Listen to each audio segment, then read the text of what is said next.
in all dimensions. The men that I'm talking about is preached not only in this country, not only in Harare, not only in urban centers, but the men that I've known when I was in the deep rural of Utokwe. He was preaching to us last night. And he's going to preach to us. Why can't we put our hands together? For evangelists who body God. Wonderful Jesus. Wow.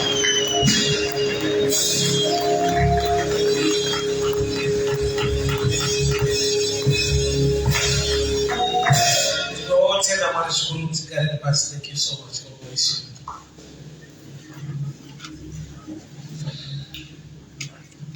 Ndinotenda Mwari maneno ndikukwazisei baba na mai kubana na vasikana muzita ra Jesu Kristu Nazareta. Amen. Ndingadinze kuremekedza utungamiriri the board of this church muzita ra Jesu Kristu. Amen. Nditendera ndikwazisa zvakasarudzika mufundisi vedu na mai mufundisi Machengeti na mai tsara Jesu. Amen. Yeah, I know it's never for this one, but it's very, but one is going to come machine. I didn't make it say so. Amen. Tunataka kuzungumzia ushukuru kutikuli mshumiri ogara pass au mshumiri wao. Tunatotora humility so it's not easy. Awutezi Mungu wao unenza unozwa mawa mitino ne new dream parents. But kwa no ogara pass mtitsa au teaching spirit in you. That's the grace of God. So the Notella man, the Wopo, Chella Gary, Shuraman, Mass, very good at the night. Bookia Genesis 25. Genesis 25. From verse 22. Shkapa 26. Genesis chapter 25 from verse 22. Alright. Yes. Zvimana vakasungana mukati make akati, kana zvakadaro ndakaitirweiko izvozvo? Akanobvunza Jehovha. Jehovha akati kwaari, mune ndudzi mbiri muchizvaro chako, ndudzi mbiri dzichaparadzana dzichibva mudumbu rako. Rumwe rudzi ruchakunda, rumwe rune simba. Mukuru uchashumira muduku. Zvino mazuva ake okubereka akati asvika, wodai vana vaviri vari muchizvaro chake. Wokutanga akabuda ari mutsvuku, muviri wose wakaita senguo ine mvere. Wakatumidza zita rake Esau. Pashure munun'una wake akabuda, ruoko rwake rwakabata chitsitsinho chaEsau. Wakatumidza zita rake Jakobho. Isaka akatanga namakore 60 pakuberekwa kwavo. Vakomana vakakura. Esau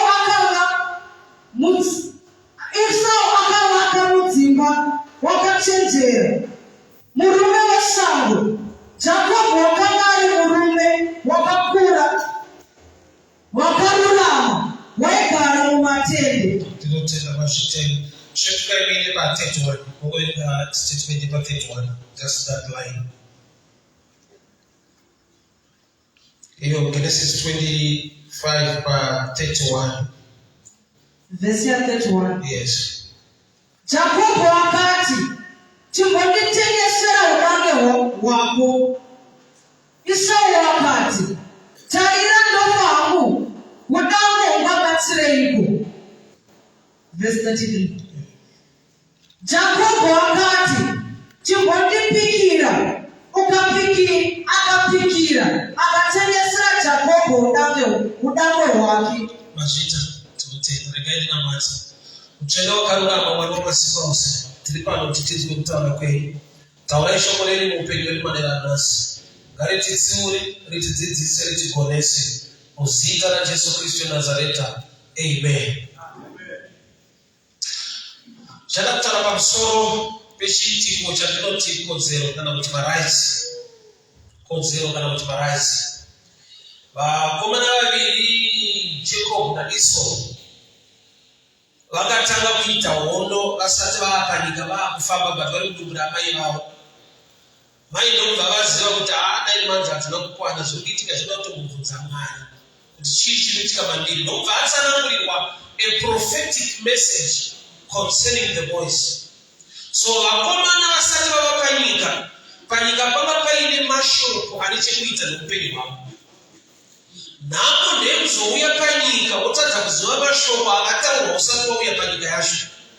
So vari kudumbura amai chiprofita chiri kuti mudiki uchabudirira kudarika mukuru, mukuru uchashuvira mudiki.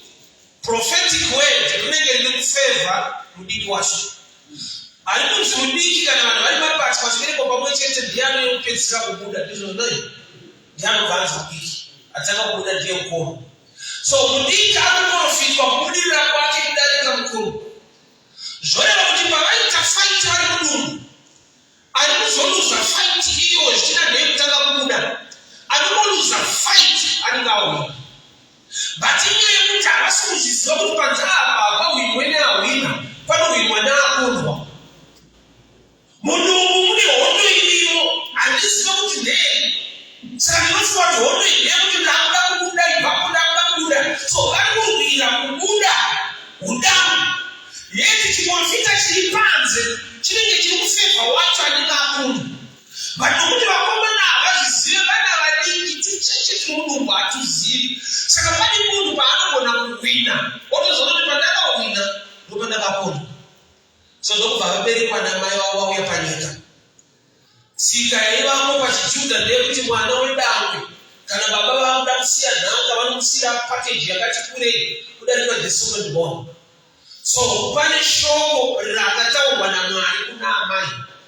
Baba vane information nemashoko etsika dzavo pakurarama semaJudha kuti mudiki ndiye vanoti kana mukuru kana ndaakufa ndinomusuma ndotaura naye kana muchigurugwera nhaka mukuru anowana a double package kudarika mudiki.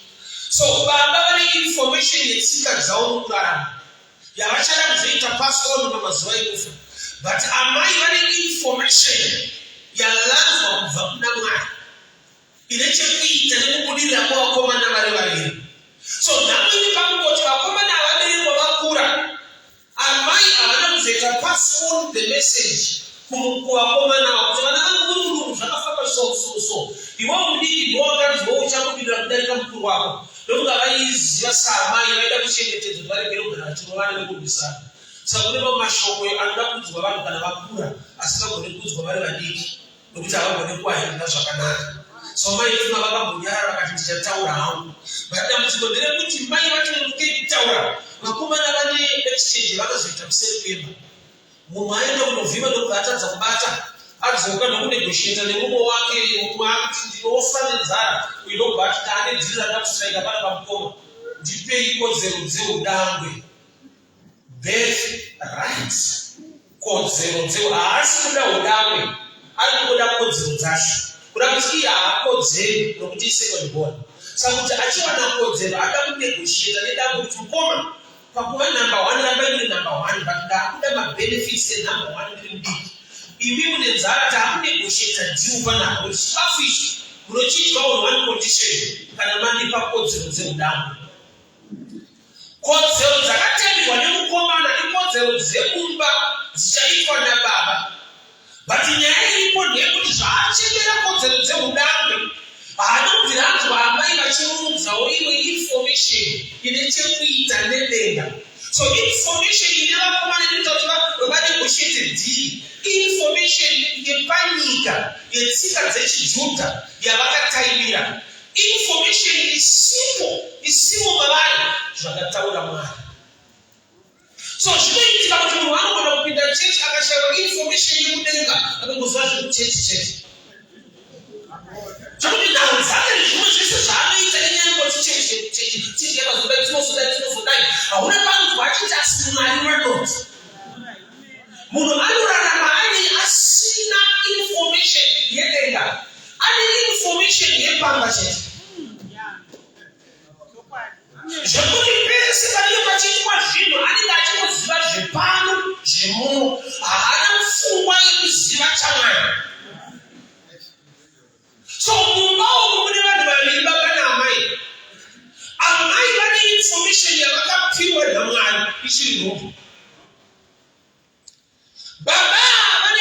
position yawo yaona kuzoshanda nemukomana mukuru. So mukomana wanovhima nekutadza kubata ndokuuya manje kwakuita dhiri rekutengesera kumwe kudambu. Gamba pakuva sesta kune zvakataurwa naMwari kuti mudiki achabudirira kudarika mukuru. Kuda kuti paiva nenudzi birthright before birth. Kana usina kuti zvamira dzomoreroshi. Paiva nekodzero dzeudangwe dzatinoziva dzakashedzerwa Esau nababa mumba kuti ndaakufa ndinonobata ndikuropafadza ndinodangwirawo. Kogoita dzimwe kodzero dziri prophetic dzakaudzwa amai dzisinei nekuti vabuda here, dziri kutaurwa vasati vatombobuda kuti pavachakombobuda chechi panenge aropafadzwa. Zvisinei nekuti aita number last, but Mwari ndozvavada kuti mudiki achabudirira darika mukuru. So kune a prophetic right inoda kuzorwisana ne-right iri natural iri musystem yepamba. Kuna kuti vachitofamba kudai pane anga akatohwina pasina exchange yaitwa, pasina zvavanegotiata. Pavakanombereka mumwe number 2 angatori number 1 muspiritual realm, but nokuti haazvizivi kuti number 1 akatanga kuita madhii ekuda kuita number 2. Pavakabereka vachitofamba ndingainzika uri munin'ina roti ndoshasha kudarika mukuru, but iye munin'ina haasi kuziziva. Zvaanoziva ndezvekutaiwa kukoma ndoshasha nekuda kwekuti ndotsika yaivapo. Yeti kune tsika yemudenga yakuitira favor uri mufana, but nekuda kwekuti tsika yedenga huizive, you settle for less. Iwe une zvihombe, unonegotiata kuti uwane zvidiki. Kodzero dzeudangwe dzaanoda kutora idzi ikodzero dziri lesa than kodzero dzaakapiwa naMwari dzeunumber 2.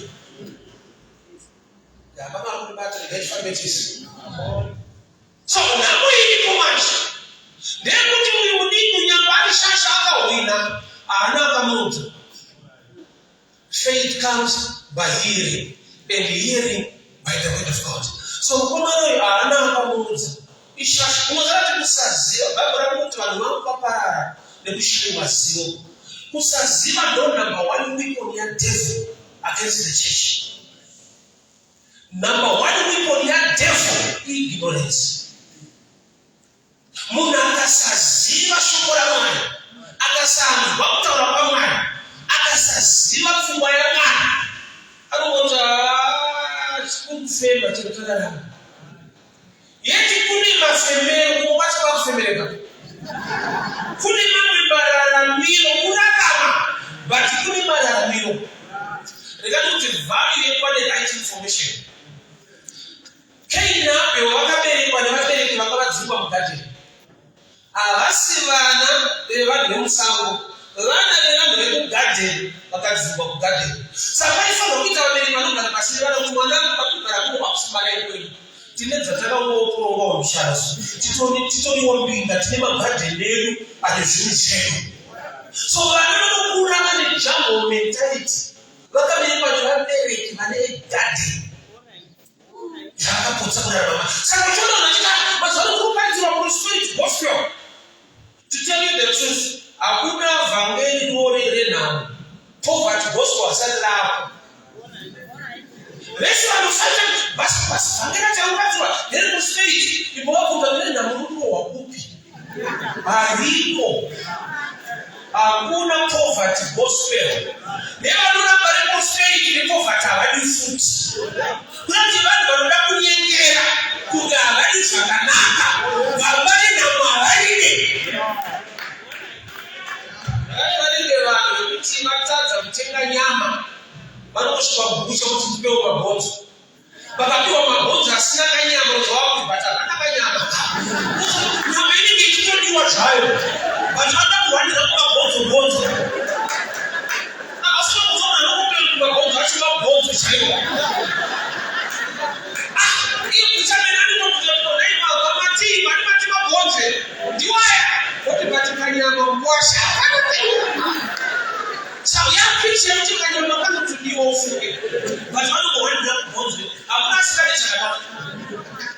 Let's be honest, my friend.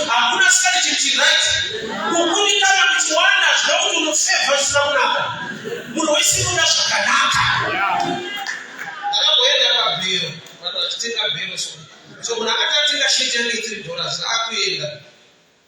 Ana kutangwa nokubvadza kwakomplena zvikati ashamwari wana yakati bvarukei panapa. Ndikati ukatoona wakuona kubvaruka kwayo iri second hand usingazvidi unati mauri kune pfungwa inyowani. Wasi kutoita bhero unati pane zvinofanira kushota. Ukaona sheti yebhero isina mabhatani ukuti isaidi kupfungwa mako kutora zvakakwana. Uye hapa kubhero zvakakwana ndozvaunotoda.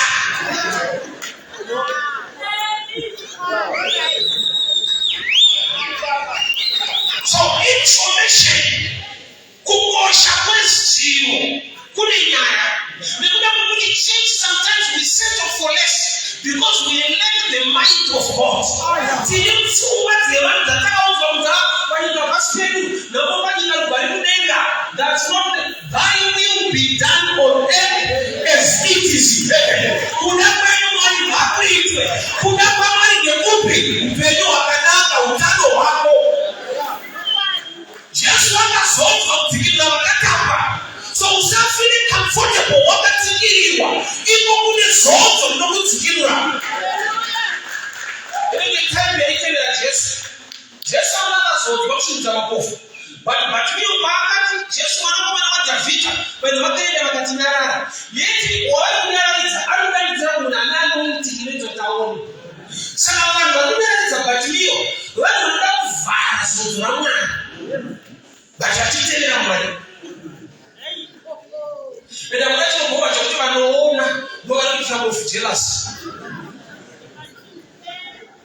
Hausina kushandisa maziso avo unatovhurwawo ako. Vatanobva sikunga hazvisi zvinyarara. Jesu akazonzwa kushinudza mapofu. But Jesu unoteverwa netimu inonyaradza mapofu. Kureva kuti vari kutofaita Jesu vachimutevera. Tine vanhu vanofaita pfungwa yaMwari vari muchechi vachimutevera. Saka ndakuda kuti ane information yemudenga anozwa kuti aiwa Mwari haana kuniita kufa akaniita musoro. Mwari haana kuniita kuraswa akaniita kusimudzirwa. Mira pashoko raMwari ufaite nyaya idzi. Nokuti ukamuzororoka chero zvazvaita unotora kodzero dzisiri idzo kodzero chaidzo dzakataura Mwari. Right information. Knowledge. Church tikashaiwa right information yekudenga. Tinopanana information dzedu. Saka zvakanaka kunamatira kuti mushumbiri ashumire moto munamatira. Why? Because akasatora musoro, anotora musoro. Komunhu ka. Engati anovhura musoro mako. Pana kuti Mwari tibatsirei mushumbiri ataure pfungwa yake yaMwari kwete yake. Why? Nokuti akutofungawo. There are times that we preach a good message, not God's message. Amen. Good message is not too far. God's message, you know, that's a situation in terms of far. I will misunderstand. I don't know something. Kuna mata akutsinge namo. Kuna mata kunotsinga mweya wenamo. Chinotsinga namo kushanda.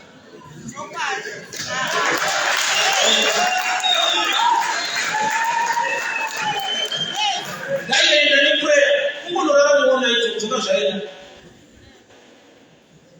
Iwe wanobhatisha ropafadza kubata kwemaoko. Vanogara nemisodzi. Kwete vanogara misodzi. Misodzi haisi mbeu isaine kuti zvaoma. Those who plant in tears, not those who plant tears.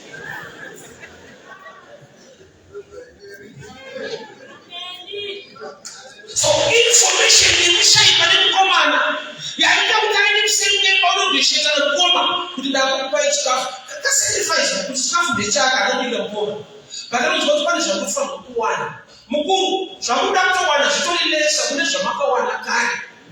That's why I love Moses so much. Faro pane nguva yaakati aiwa endai zvenyu asi siyai mombe. yemind yake. Yet original Exodus, Genesis 15:14. Mwana chama na Abraham, wale tunanahapo wachana na Abraham Egypt for 400 years as such a Buddha with great substance. Pratically Buddha never mabudiro. Sakafaru bani banga mtadili ndani sehemu ndani matumai gasa. Bosi yao mtadili wa asimu mabudiro asu. Kubuda kwa tofa mabuda lakini mabudiro anaweza kuwa. Sakana bantu kama to great substance. Tinamona kama Buddha mtisi na chini. I see hiyo Exodus ya 1. Faro waina mchanga mwanje una sika zeo tumwana wakati kidi kuna roboti siche mtabuda kuna mwana batikara miro katu da kutuugwe was Spanish no visa mwana miro wakana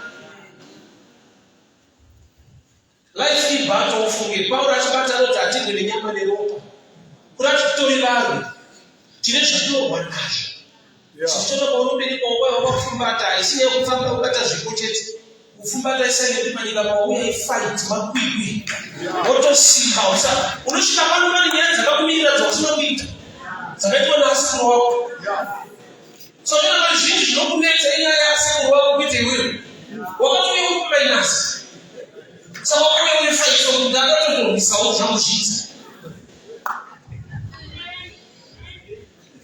mkomanda information yakatao wanamani angali mungu wanubika anachaka ziwa muna nashenga mzuma mzuma information ilitikika na upendo wake anushandele jilipo kwetu zakatao wanamani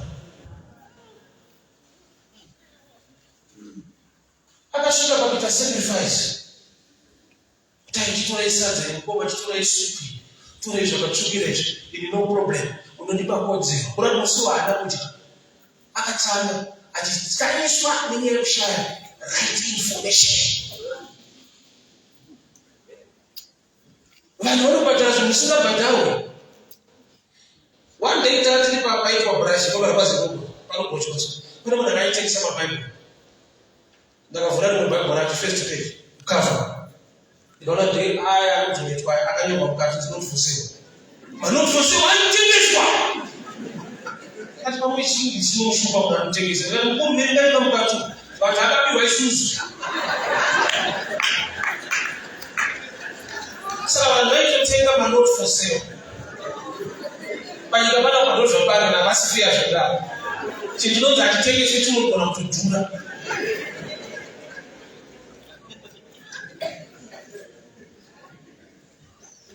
information you got to ignore that business. But you think it's a shit, man, not for sale. Information. Ya shai kwa ni mkomana. Ya mpa kutokumbira sasa. Unasema eti Joseph al Egypt. Baba wake anamzwa Joseph mpe ndiye Egypt, ndiye Israel. Daima kasiwa baba asika tume la koma de mali. Why? Ndio kwa kuti mwana. But wakoma wetu itakula mali, unatika shibaki kuna Joseph uvazima kuti avakoma wangu ndo vaisa kuti mali yake msada wakoma wanakupembera wakacha kwa sababu kuti kusazima kuti uchiye ukafaka wakoma wanakusara kuti hawana zero kwa mali so tinodio wakati mwana mali zero kwa kitsepa ndo zikabiti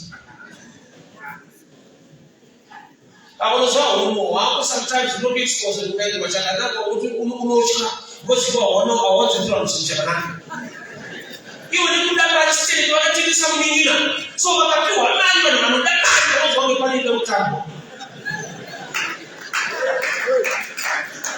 let me give you this picture yango ushishira kutonda wa marijini pakatouya mungu wasikaziva akayaka na 10,000 years akati amayakoma unotaka kutovuta mabva kupi dimani zvaita sei azvinota mudimani yawandise mutkisa Pagaimu na mpaka God bless you, God bless you, God bless you.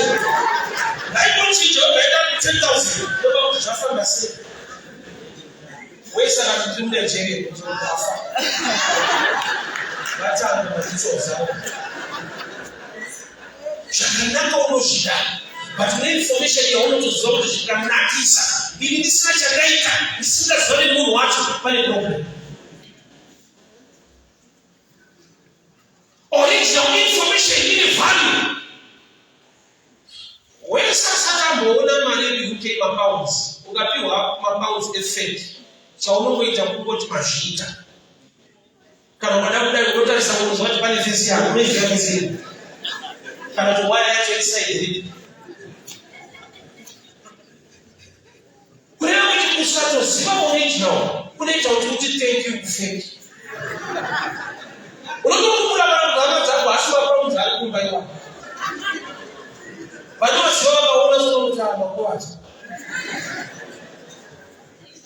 so having the original information, which is the word of God, you need to say the set of less. Kuma kubatiri wakwelana isini mtu wanakubatiri abali too dangerous. Ini mtu wanakutoa advantage kutoa ignorance zake zakawandisa. John Mbabatizi vanhu vale vachitomubvunza ndimi here kana titomirira umwe ndobvata handisini. Iwo watakuta ndisini akasvika mukufa aine vanhu vaitira dzidzi vaJohani. Vaidzidzei munhu akuti handisini. Kune vanhu vokuti pasipo ipapa vanozonge ndini. Ivi Johani akatoti handisini vanozotopinda kwaJohani chechi. Haasi vatagara chiJohani.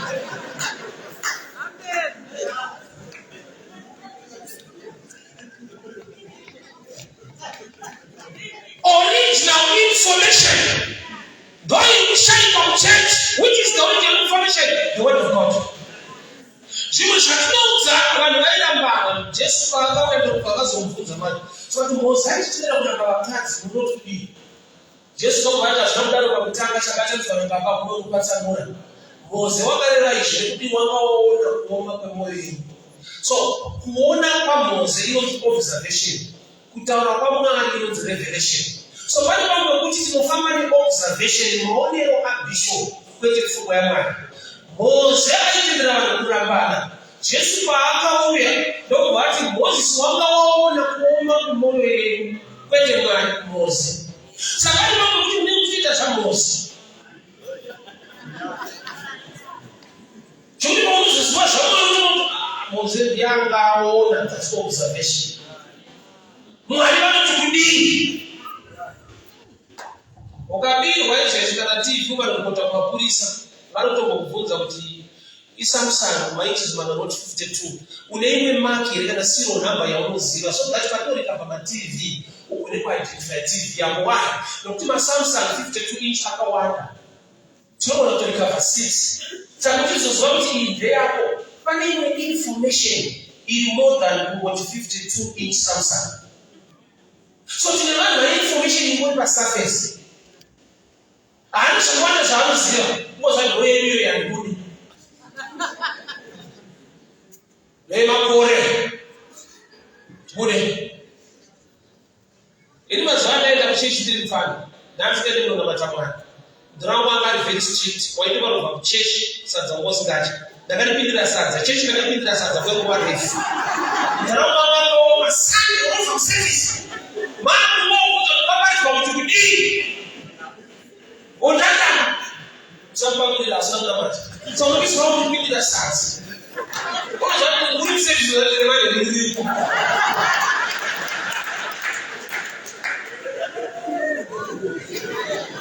So our woman the right mind, the right motive. Why are you going to church? And that boy is going to tell us now. What's that pastor or just something or idea? Sure. But I tell you for why you need the right information. But come on, you start to be my land is not a chili home. That will be what the Kanyara. I'm Kanyara, what's that? Same member. Mwana is doing Kanyara, same member. I see him to another person, Master Chakanaka. I don't want no favor, but maybe I don't know to what is a man. But when party wa tunga bili ntime osha ya kuti bana abamushani wabachisemba muzo nekuda kuti kuno mukati takanyara saka bana utuli wakalala kuna tova wa izvi sisi kwa sisi kwa sisi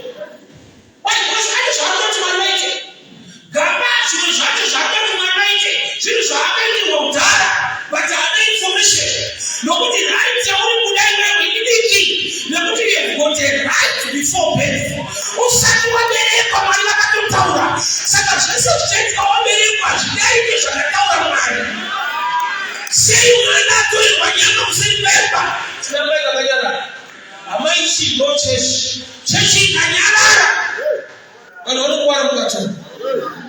We need the right information. Somebody among guys is coming. Why? Because I need you back and need you to win. Do you not for sale at 10 years old? John said, Sira, after told the man Saka, Wakoma and Sasira Mata, Gabba, everything that is still 10 years old. Nobody had to work for my money to I to Peter. I don't care any punishment for that charity, but it was as well for my man. Not any man. Wakaenda yeshatamani kuchinga nenda kupata ndio fact ailachi bage anachama ruya mdama zake generation yetu anamuita chibage hivi that is one finish wale kupita machinji kwa bada chief ndicho sana tunaenda mali sana generation yetu kutoro no refund ndio kutofuta na sifanye ile kwa kaufa wote ndicho kwa transactions Jose c'était bien de la mari.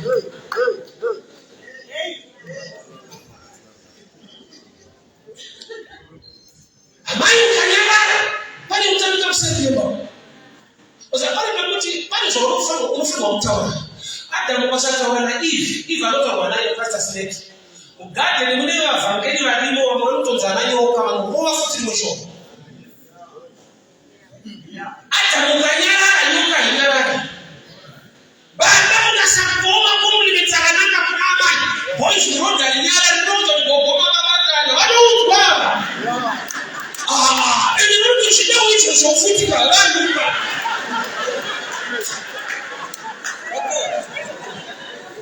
tama tamani na bibi chinyara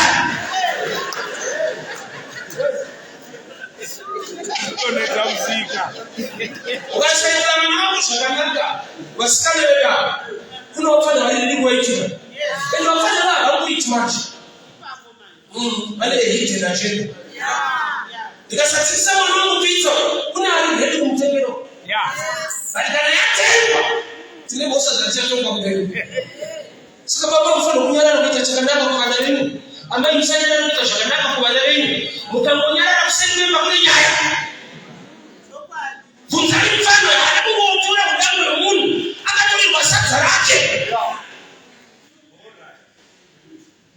Pali subiti na kino wanza mazubiti na mnao kujifanya mataka nyara mataifa wa kutanga Kwenye mta watu wazelu kuwauza wema atuwa ya mwana Kujimanangu kaza shikati Kano kazulisha kwa ni Paul You are blessed Kano kaza uswa kutanga Bati mnaiya kusiuta shakadao Lama watabila panamari Kana nakumari wanasakuchukira Mwayotatu unolore ka unutata Kana wanasaku inspector Nyasha kamari tuno musiuza Nakudila wanasaku kwa fuka ya mwani Mami nita majiri seremeni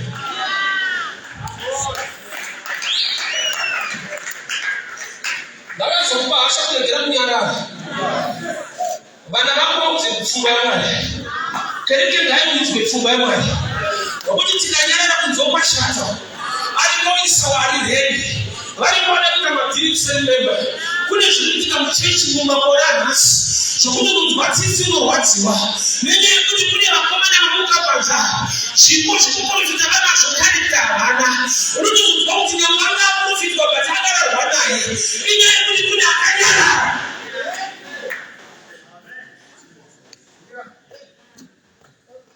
Kuna mwezi na mwana kuti kana kuti mwana ane msikanzwa ba qualify kunzane msikanzwa nokuti msikanzwa inowanikwa pamuna akuziva zvakanaka nezvakaipa mwana we 3 years 2 years ndikasiya mwana kana wegore kumba ndikatoka kuti mwana ane parafini andimupopotere mwana iye why because kungonwa zvese ndozvinoitwa nezera rake asati akuziva ndingine parafini musauko Anokoti chese chinoerera chinomwika.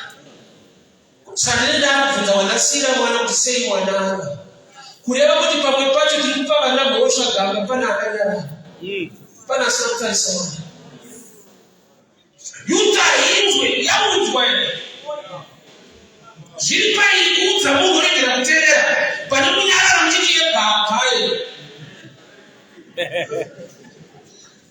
Taifa la ufunga watu kule. Kusema mbaba ndani hapa.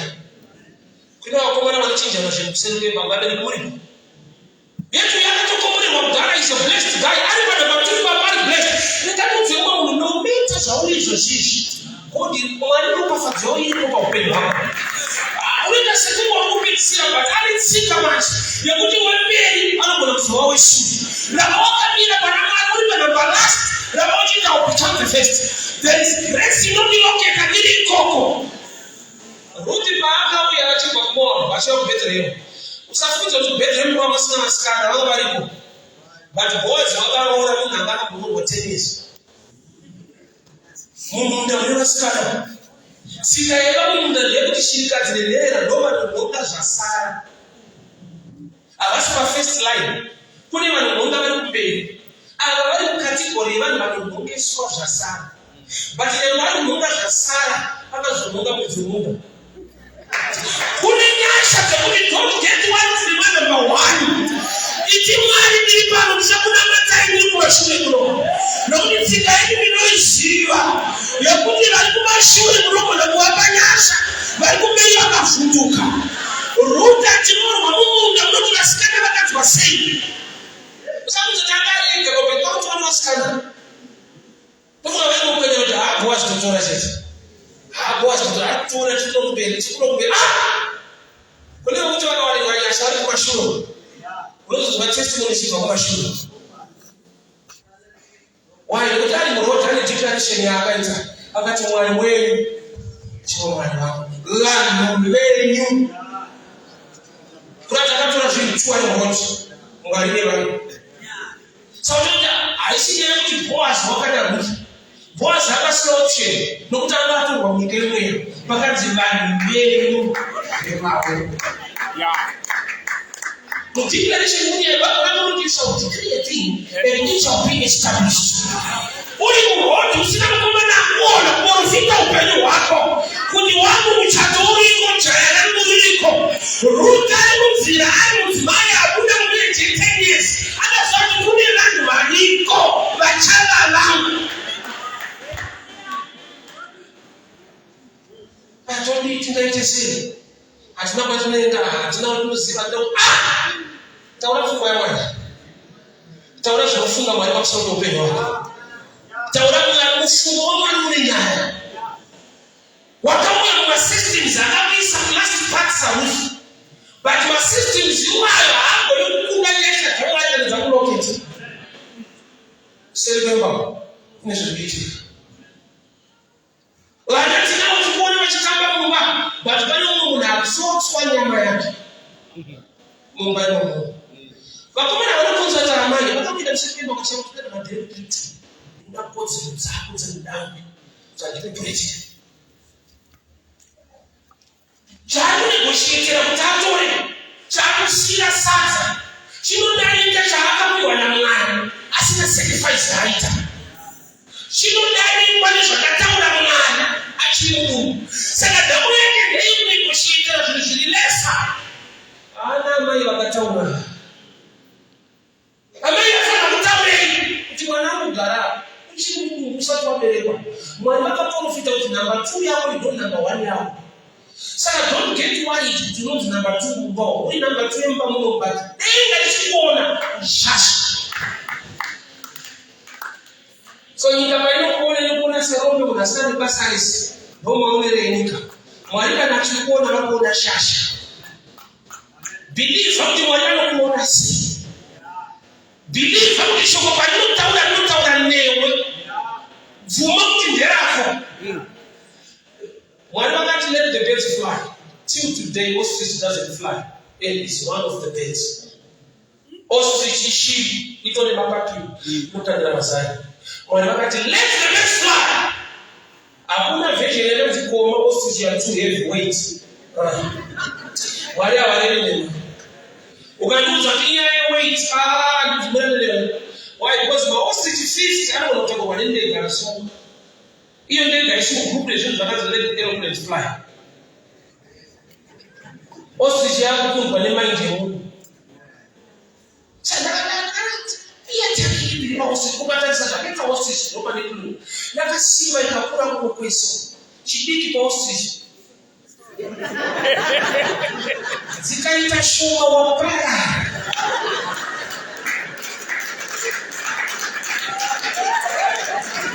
Musoro is a piece of information, knowledge.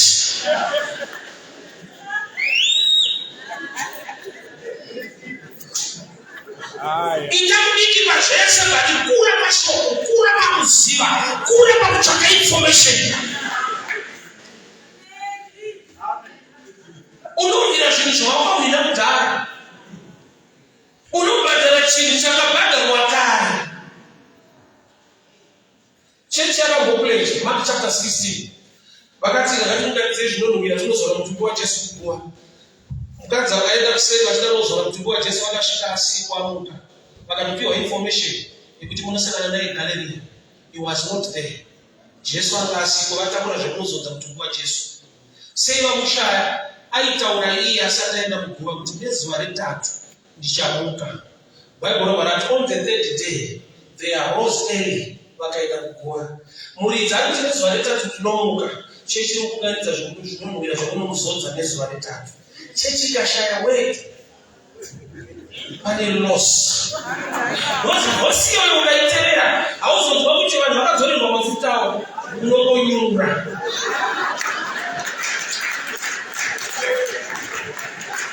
Hakuna akadzokota matamukasvika asikosaka maigiri mafuta enda. Zvinopera zvakadaro. Pane mhamusudza kuona chikule chautaiwa amati nezuva retatu ndomuka mudabenisa chingani zvinizvi. But pakashayikwa akachifamba neinformation ndiyo. Pese pane truth, pane fake. You must know the truth. Vanhu vachibuda Egypt vari kuti vari kuenda Canaan, nyika ine huchi nemukaka. But along the path kuna akagadzira mombe isingabudi mukaka. Ikanamatwa. Pfungwa yakabata vanhu ndeyekuti tukienda kune huchi nemukaka, mukaka unobva pamombe. Mombe yacho yakagadzirwa negoridhe, golden calf.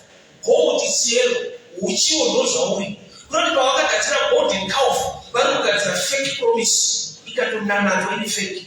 Mombe isina nyatsokubuda mukaka ikatonamatwa. Promise yemukaka but vakanamata mombe yakauma. Vanhu vanga vanokirwa. Vakamira kuti Mozisi achaburuka mugomo, Mozisi anonoka. Vakati gadzirawo Mwari takuda emergency boat. Mweya wokunamata watibata fanira kugadzira Mwari. Mozisi achiburuka mugomo ataura naMwari chaiye akasvika service pakati. Usaziva Mwari utarisa vanhu kunamata. Vanonamata muignorance izvozvo. Unosvika service pakati. Pachinamatwa mombe. Mwari chaiye kunamata. And it's unfortunate. Mwari wakatsamwa. But hapana kufa agadzira mombe yacho avo. Vakafa vacho vadhoneta. Inenge losi avo vakafamba naJona. Jona anakura, Jona akaenda. Ivo vakafunzwa Daniel. Vozi vakatomuudza. Ivo ndo vakanyura maproperty, vakarasa chinhu mumvura. Osaka kunechikurwadza chekupinda mudzimwe rako ndiprofeti wawina muupenyu wavo. Jonah was a prophet, and people were suffering in the world because of the prophet. Uprofita akatonamatirwa, wambocha kutokwadzisa. Mubhaibheri mune vanhu vakaluza property kuti vachikanda zvinhu nekuda kwekuti kuna profeti varimo vasingateereri Mwari. But hazvina vaitei, vanoramba ari profit, ari kukonzera maproblems. Zvokuti vakatora boldness pakuti vanyudze profita kuti mhepo iperi. Kune maprofita akatonyudzwa. Iwe utotanodiyanisa unyudze kuenda.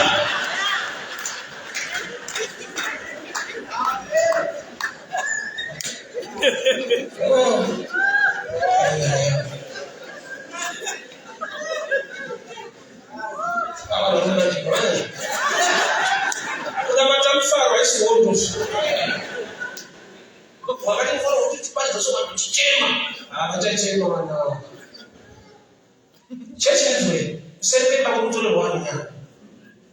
I do that. ndio anaweza kuziwa but wale bado kwa direct ndio kwa sehemu tulipoa wao display bond sio kukura so mtaaba wale kwa zataka ziwa kwa badala kwa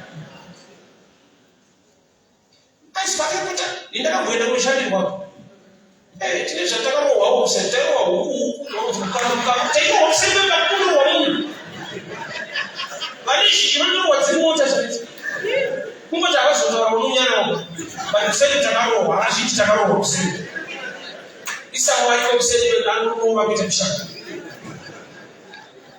Ushiwazo siwacho wali wazo ivura ono kimwani ya shazipache mwani wake shazipache na wani jirupa fadzebiri baba bata bero shatayi kwa kusema so pale tunafanya wakufu watuchaka shapali ya mwani kuti mwani waka tuli owo ndi second born but what's God's message owo adina kufunda asimano kuti kudi ino za makombe kunaokuruwa Nikayi kuti ndirombe kunodare one qualification tari musunzu batiso chakafana kuita chise rombe shema kuna mali kuti mwali baba robaya musunzu alimona sara ndipana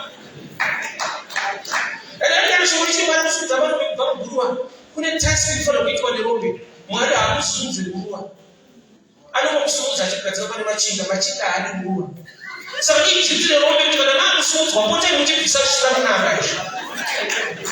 Sabe que mara ni acha que vamos watu na mwozo, ya shazino kwa mambo na nyanya ishe kwa nini onyasha.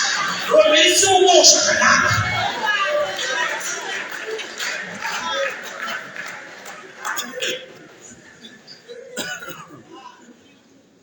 Bakoma na wakati bushita kusema. Jisina ambayo walikusiba kana baba walikusiba kusema. Amai na mzibara mai tamanyana na mkoma na mdiku akuwa zana mkoma na ngombe mkoma na mdika alikuwa zana mkoma na ngombe wao Petra tinya mwaka ivuta ikawia bahari akampa nao mtu wakaenda kudoshana dai asili mwana akapindira ari mbaba na bana unetsite kuti chamangira na sepe anochinja ahabunyime basa anochinjira pei why because unezi mkodzero wakatora dzokura kwa number 1 but number 1 yakasana paakadzoka tinosangana na iso akatoedza kupaisa oshini iso akataboke akakuboitwa ndipo pachibva kwalabhani akadzoka ine zvini akatuma zvipata zvavanhu kumberi kuti ndemuromba mukomoro kuisa oshini isa wakapindira achiti ndiri right ifunge ai right sei ndiri ndakaenda kunoshanda yakasara papa dai wakanzi vachiprofita kwawakaberekwa zvanzi pavakaberekwa mudiki paakabuda akabata chisisiro gumu remukoma esai yekuti zvauchafambira ndini chasara ndakabata that's why paakandovhima windi yakasara achibata kuti uyo uchangofamba bananobata ndini nhamo ndiyekushaya manya anogara pasi nemupfana kumubana aidhend information wakaipa hana basa kutunzwe shoko hata tuwili mamwe mazugiro asile tajesa jani pasarese tichenda kushako zora machipanyika bali matambuchi kushukuru chaisho batuwenda kushako zora kumwe kushinga uri kushinga ka area isiri.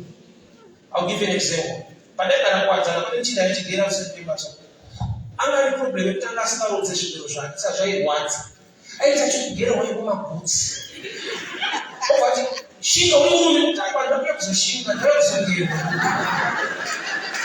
wasi kama mtacho utaona chapa na watu kushinga kushinga futi baba uone kushinga baba kushinga futi so pale mwa kushingirira wrong area ai wakaiba ni information ya kufight change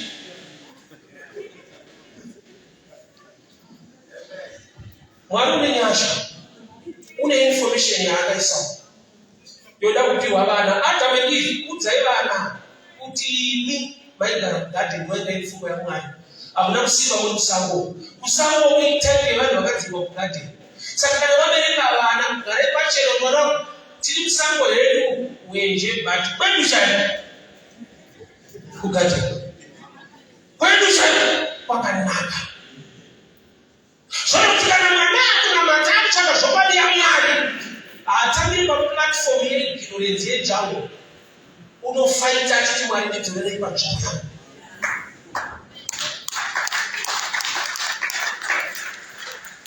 Zvokwadi shoko ikasazikanwa unopinda murongo exodus yekunzi rendasiya mombe achiziva kuti kana nzara yenyama yanetsa unodzoka wega kuIjipiti.